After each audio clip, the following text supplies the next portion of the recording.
आज जो हमारा टॉपिक रहेगा that will be magnetic flux.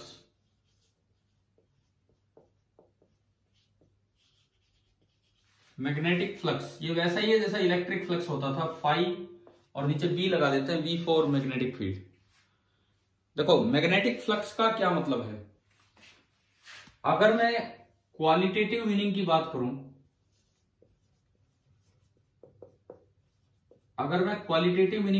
करूं, तो फ्लक्स क्या रिप्रेजेंट करता है? This is proportional to number of magnetic field lines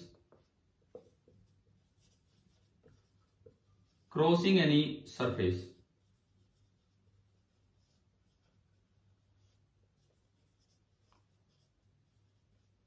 और अगर मैं क्वांटिटेटिव मीनिंग की बात करूं कि इसे कैलकुलेट कैसे किया जाए,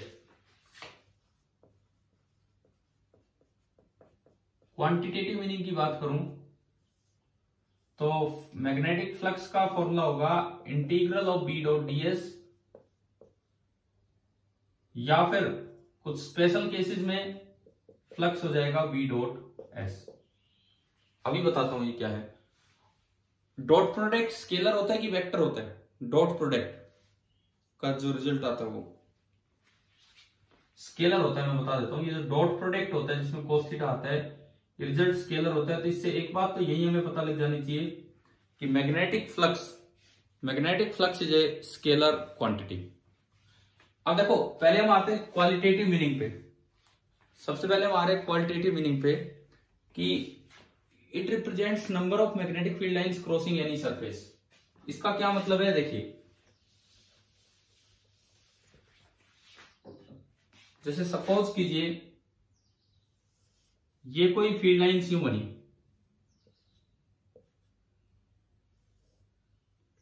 इस तरह से कहीं कोई फील्ड लाइन से मैग्नेट में से निकल के आ रही होंगी और घूम के वापस जा रही होंगी। इस तरह से मैंने दो सरफेसेस बनाए, सेम एरिया के दो सरफेस बनाए। दिस इज सरफेस नंबर 1, इतने ही एरिया की एक सरफेस आगे बना दी।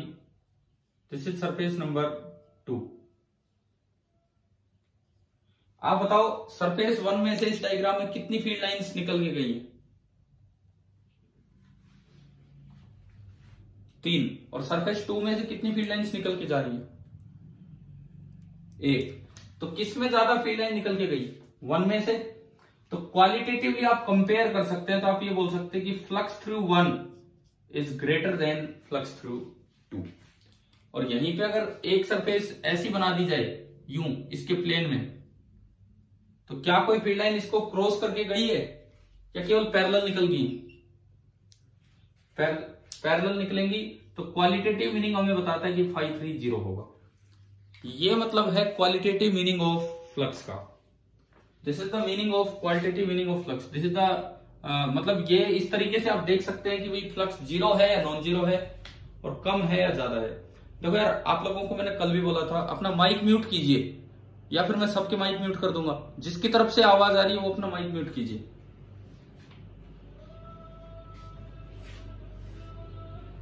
भाई जो भी है ना अपना, मैं इसीलिए तो बोलता हूँ, नहीं फिर मैं करूंगा म्यूट, क्या फायदा है। चुपचाप इधर ध्यान दिया करो। देखो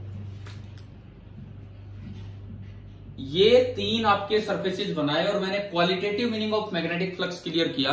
तो क्या क्वालिटेटिव मीनिंग आपको समझ में आ गया है कि नहीं? मैग्नेटिक फ्लक्स का क्या होता है क्या नहीं, क्लियर है यहां से?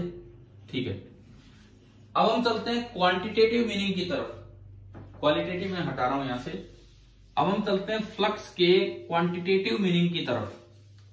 देखो कल हमने ईएमआई पढ़ा, ईएमआई में अभी तक कोई रूल नहीं पढ़ा।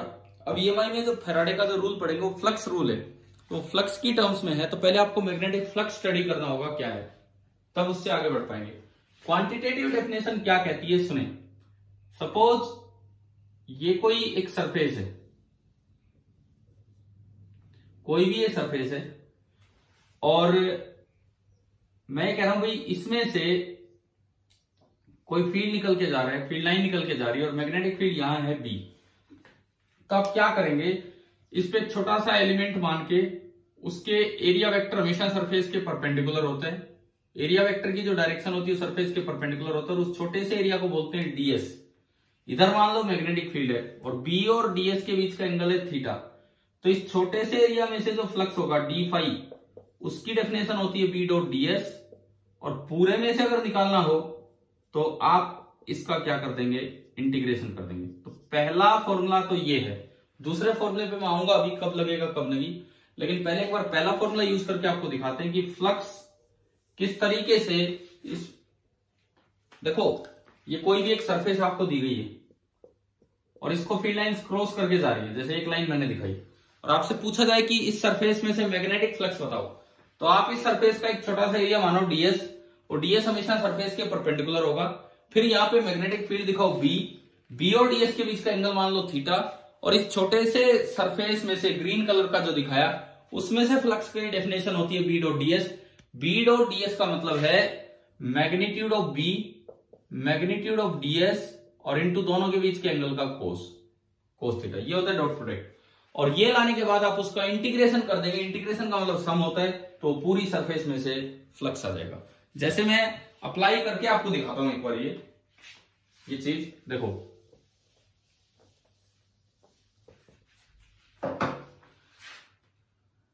मान लो ये दिया गया है X axis, Y axis and Z axis. YZ plane में एक सरफेस है, स्क्वायर सरफेस। वाईजेड प्लेन में एक स्क्वायर सरफेस है जिसकी एज लेंथ है ए,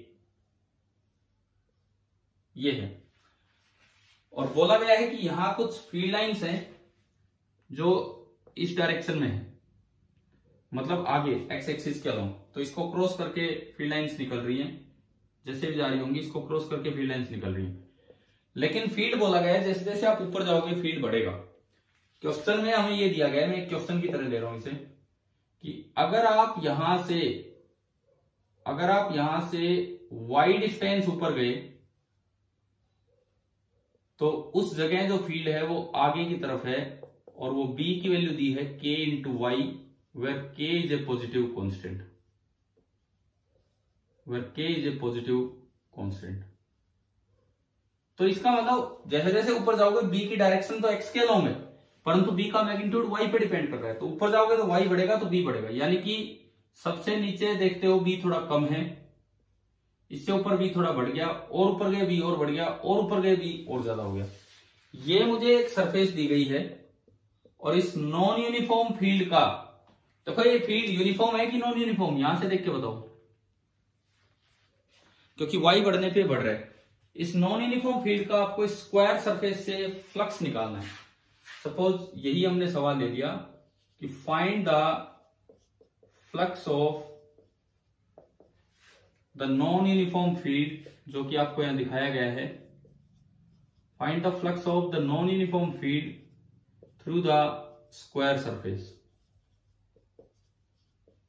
ये जो भी आपको स्क्वायर सरफेस दिखाई गई है, उस स्क्वायर सरफेस में से इस नॉन यूनिफॉर्म फील्ड का आपको फ्लक्स निकालना है, क्या होगा। तो अब आपको ना ये फॉर्मूला लगाना होगा, जो मेन डेफिनेशन है वो integral of B dot ds. कैसे लगेगा, तरीका सुने, यहां मैं करके दिखाता हूं आपको। देखिए सबसे पहले ये डायग्राम मैंने बनाया, X axis, Y axis and बाहर है जेड एक्सिस, और ये आपकी है स्क्वायर सरफेस, इस तरह से।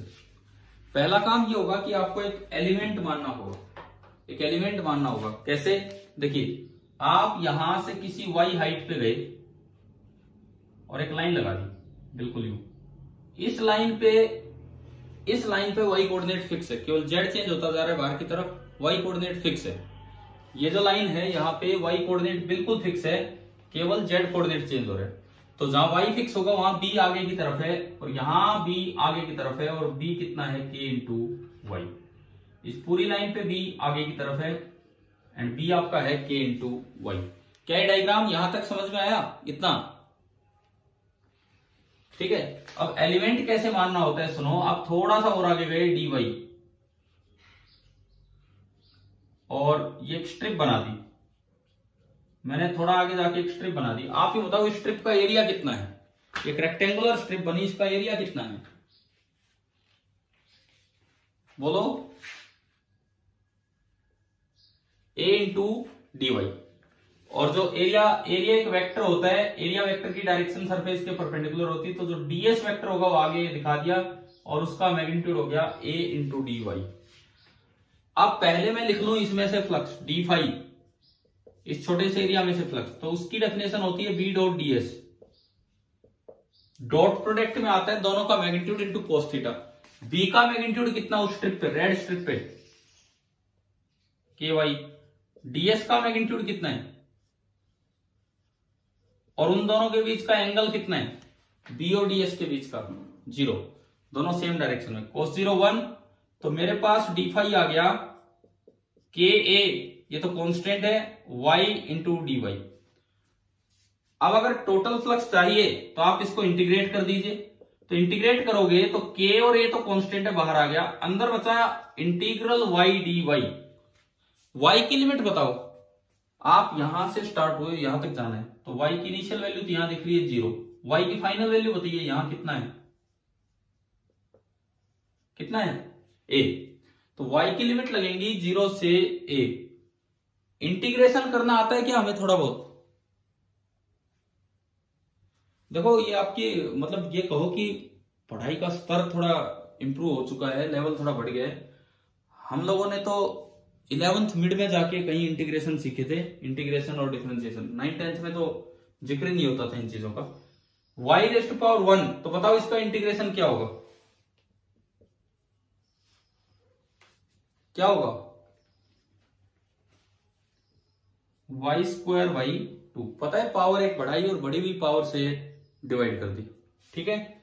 लिमिट 0 से a, लिमिट पुट कैसे करते हैं, k/2 तो बाहर निकाल लो, y स्क्वायर में एक बार a स्क्वायर एक बार 0 स्क्वायर, तो ये देखो फ्लक्स आ गया ka3/2। आप बताओ नॉन यूनिफॉर्म फील्ड का फ्लक्स निकालना आ गया समझ में, कैसे निकालना होता है, ठीक है। अब आगे बढ़ते हैं।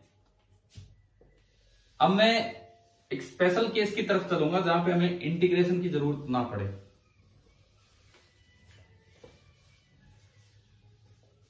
क्या हो गया,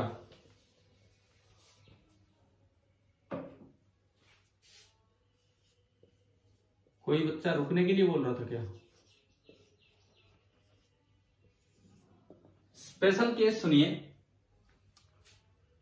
पहली बात उसमें यह है कि इफ सरफेस इज 2 डायमेंशनल, मतलब प्लेन, सरफेस इज 2D या प्लेन, कोई कर्व सरफेस नहीं है, एंड दूसरी बात B इज यूनिफॉर्म, दूसरी बात है कि B इज यूनिफॉर्म।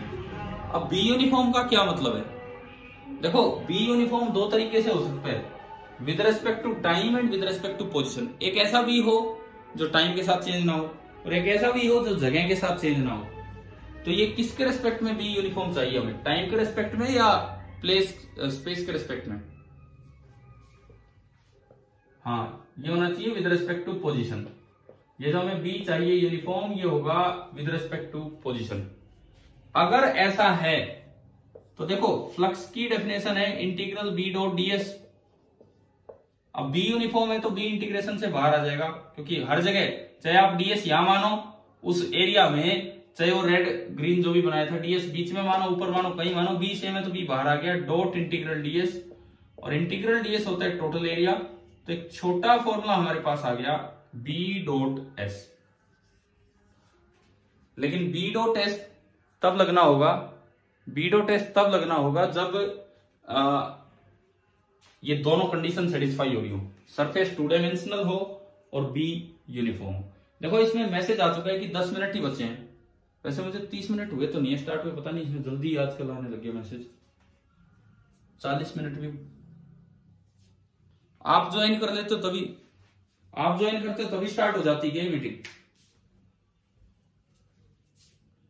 टाइम तो यार 7 से 7:40 डालता हूं मैं, आप लोग पहले ज्वाइन करते हो तो मुझे लगता है कि वो शायद पहले, यार आप लोग 7 बजे किया करो ज्वाइन, मैं 7 बजे करता हूं, आप भी जो टाइम दिया उसी पे स्टार्ट किया करो। इसीलिए तो कल वो मीटिंग जल्दी खत्म हो गई थी कल वाली, ठीक है। थोड़ा ध्यान रखना इस चीज का आगे से, मैंने कोई वेटिंग रूम वाला चक्कर भी नहीं कर रखा। आप 7 बजे ही ज्वाइन किया करो, डायरेक्ट ज्वाइन हो जाएगी ताकि हमारा टाइम बचा रहे थोड़ा, अब ये थोड़ा पहले खत्म होगी फिर मीटिंग। देखो अब इधर सुनो, फ्लक्स है इंटीग्रल बी डॉट डीएस, तो बी डॉट इंटीग्रल डीएस यानी कि बी डॉट एस, ये आया। अब मैं आपको ये बता रहा था इसमें कि जैसे अगर बी टाइम के साथ चेंज हो तो भी ये फॉर्मूला लग जाएगा, लेकिन अगर स्पेस के साथ चेंज हो रहा है तो ये फॉर्मूला नहीं लगेगा। क्या पिछले क्वेश्चन में ये फॉर्मूला वैलिड है कि नहीं है, जो अभी बी बराबर के वाई वाला करवाया था? हाँ, उसमें नहीं है वैलिड, उसमें नहीं है वैलिड। अगर मान लो ऐसा होता, ये एक्स एक्सिस, ये Y axis,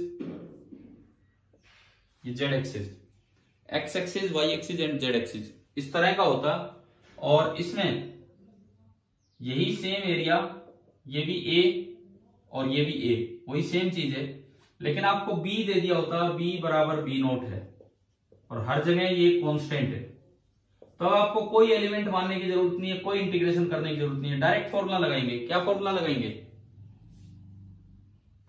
B dot S, इसका डीएस नहीं एस, इसका एरिया वेक्टर इधर होगा परपेंडिकुलर और एरिया का मैग्नीट्यूड है ए स्क्वायर, तो आप सीधा फॉर्मूला लगाएंगे बी डॉट एस यानी कि B naught into a square into cos of 0 degree, ये आपका हो गया B naught into a square. क्या ये दोनों बातें क्लियर होगी कि कब क्या यूज करना है मैग्नेटिक फ्लक्स निकालने के लिए? ठीक है, अब जो आखिरी 5-7 मिनट बचे हैं तो मैं एक बार इसकी यूनिट का जिक्र कर देता हूं, यूनिट का जिक्र कर देते हैं कि एसआई यूनिट क्या है और किस तरह से न्यूमेरिकल वैल्यूज के साथ अगर क्वेश्चन आए तो इनको लिखना है। देखो अब मैं यूनिट्स की बात कर रहा हूं, यूनिट्स ऑफ मैग्नेटिक फ्लक्स। सबसे पहली बात, फ्लक्स का फॉर्मूला है बी डॉट एस, चाहे बी डॉट डीएस लिखो चाहे बी डॉट एस, इसका मतलब एसआई यूनिट होगी बी, बी की यूनिट क्या होती है? टेस्ला, और एरिया की मीटर स्क्वायर। गैप देना होता है, यहाँ दो अलग अलग यूनिट्स के बीच में गैप देके लिखते हैं, तो इसकी एसआई यूनिट होगी 1 टेस्ला मीटर स्क्वायर। अच्छा, जब टेस्ला मीटर स्क्वायर की कुछ और फॉर्मूले यूज किए जाते हैं तो इसी की एसआई यूनिट बन जाती है जूल पर एम्पियर, या फिर यही एसआई यूनिट बन जाती है volt into metre, volt metre, या तो जूल पर एम्पियर या फिर वोल्ट इंटू मीटर, नहीं सॉरी मीटर, वोल्ट मीटर तो मैंने बोल दिया इलेक्ट्रिक फ्लक्स की, इलेक्ट्रिक फ्लक्स की होती है वोल्ट मीटर और मैग्नेटिक फ्लक्स की होती है वोल्ट सेकंड। कैसे अभी आएंगे उस चीज पे, रुको। और इसको जो एक सिंगल नाम दिया गया एक साइंटिस्ट के नाम पे, वो है weber, capital W small B. तो हम जो यूनिट यूज करेंगे इन तीनों को नहीं, हम कौन सी यूनिट यूज करेंगे? जैसे बी की यूनिट टेस्ला यूज करते हैं, ऐसे इसकी यूनिट यूज करेंगे वेबर। अब बात आती है कि ये यूनिट आई कहां से, ये बची हुई यूनिट कहां से आई? क्या ये पहली यूनिट समझ में आ गई है डायरेक्ट? दूसरी सुनो, एफ का फॉर्मूला हमने पढ़ा है QBB type formula Lorentz force का, तो यहां से बी कितना आया? F upon Q into V, V speed है, ठीक है, तो यानी कि 1 tesla is equal to 1 newton, ये कूलम, और ये है मीटर पर सेकंड, तो सेकंड आपका गया ऊपर, ठीक है। या सेकंड को नीचे रखो, सेकंड को आप नीचे रखो, दिखाना ये हमारा टेस्ला, 1 टेस्ला मैं दोबारा लिखता हूं, 1 टेस्ला यहां से बना newton upon coulomb into metre पर सेकंड, और इंटू एरिया, एरिया की यूनिट क्या है आगे? Metre square. 1 मीटर से 1 मीटर गया, ये बन गया 1 newton into metre divided by coulomb per second. Newton into metre क्या होता है? फोर्स इंटू डिस्टेंस, वर्क होता है फोर्स इंटू डिस्प्लेसमेंट, और वर्क की यूनिट क्या होती है? जूल। तो ये यूनिट बनी joule divide by coulomb per second को आप बोल सकते हैं एम्पियर करंट। तो बताओ क्या ये दूसरी यूनिट आ गई है कि नहीं समझ में?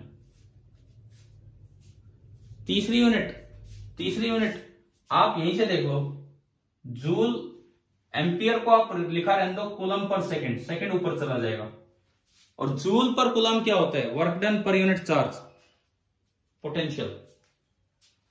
Work done per unit charge होता था पोटेंशियल, एंड पोटेंशियल की यूनिट होती है वोल्ट, तो वोल्ट इंटू सेकेंड भी आ गया। क्या ये सारी यूनिट्स क्लियर हुई कि नहीं? अब एक बात भी याद रखना, वोल्ट इंटू मीटर ये किसकी यूनिट है? इलेक्ट्रिक फ्लक्स की। और वोल्ट इंटू सेकेंड ये किसकी यूनिट है? मैग्नेटिक फ्लक्स की। अब वो इलेक्ट्रिक फ्लक्स की भी डायरेक्ट आएगी। ई की यूनिट होती है वोल्ट पर मीटर, ई की यूनिट होती है वोल्ट पर मीटर, और एरिया होता है मीटर स्क्वायर, तो 1 मीटर से मीटर कटेगा और ये आ जाएगा वोल्ट इंटू मीटर। अभी बताओ कि आपको यूनिट समझ आ गई है कि नहीं? ठीक है। और एक जो कॉमनली यूज्ड यूनिट हुआ करती थी वो मैक्सवेल थी।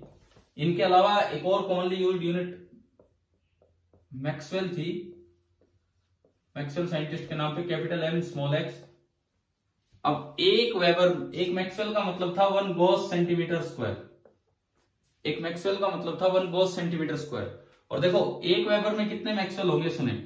एक वेबर होता है 1 टेस्ला मीटर स्क्वायर। आपको ध्यान है एक टेस्ला में 10⁴ गॉस था, और 1 मीटर स्क्वायर में 10⁴ सेंटीमीटर स्क्वायर बन जाएंगे, स्क्वायर है इस वजह से। तो एक वेबर हो गया 10⁸ गॉस सेंटीमीटर स्क्वायर, यानी कि 1 weber is equal to 10⁸ maxwell. बताइए क्या यहां तक समझ में आ गया कि नहीं? ठीक है। और आखिरी बात, इसका डायमेंशनल फॉर्मूला। इसका अगर मैं डायमेंशनल फॉर्मूला लिखूं तो यहां से लिख लो, ये सबसे आसान है, जूल पर ampere. Dimensional formula of magnetic flux. Joule का क्या होता है भाई? देखो करंट का होता है ना, सॉरी, जो फोर्स होता है उसका होता है mlt-2। जूल होता है फोर्स इंटू डिस्टेंस, तो ml2t-2, और डिवाइडेड बाई a है तो a-1। ये डायमेंशनल फॉर्मूला होता है मैग्नेटिक फ्लक्स का। देखो जूल का, ये इसकी यूनिट है जूल पर एम्पियर। जूल होता है न्यूटन इंटू मीटर, न्यूटन होता है मास इंटू एक्सेलरेशन। तो आप ढंग से देखो, इसको मैं लिख सकता हूं 1 newton metre upon ampere. Newton F, mass into acceleration, mass का डायमेंशन m और एक्सेलरेशन का होता है LT-2। ठीक है, यहां तक समझ में आ रहा है? मीटर फिर से लेंथ और डिवाइडेड बाई करंट एम्पियर, तो ये बन गया ml2t-2 a-1। डायरेक्ट ये सवाल भी आ जाता है कि मैग्नेटिक फ्लक्स का डायमेंशनल फॉर्मूला बताओ क्या है। तो अभी बताओ क्या आपको ये टॉपिक समझ में आ गया कि नहीं? मैग्नेटिक फ्लक्स क्या होता है क्या नहीं होता है? ठीक है। जो क्वालिटेटिव मीनिंग, फिर क्वांटिटेटिव का जनरल फॉर्मूला, फिर क्वांटिटेटिव का स्पेशल केस वाला फॉर्मूला जिसमें 2 कंडीशन होती है कि सरफेस 2 डायमेंशनल और फील्ड यूनिफॉर्म हो, और लास्ट में इसकी यूनिट्स एंड डायमेंशंस और एक प्रैक्टिकली यूज्ड यूनिट। क्लियर है? तो आज की हमारी इस क्लास का टारगेट भी यही था कि मैग्नेटिक फ्लक्स पढ़ना है। अब हम EMI के रूल्स पढ़ पाएंगे in terms of magnetic field, magnetic flux. ठीक है भाई, चलिए अब देखते हैं फिर अगली क्लास कब होगी, उसमें देखेंगे। ठीक है भाई।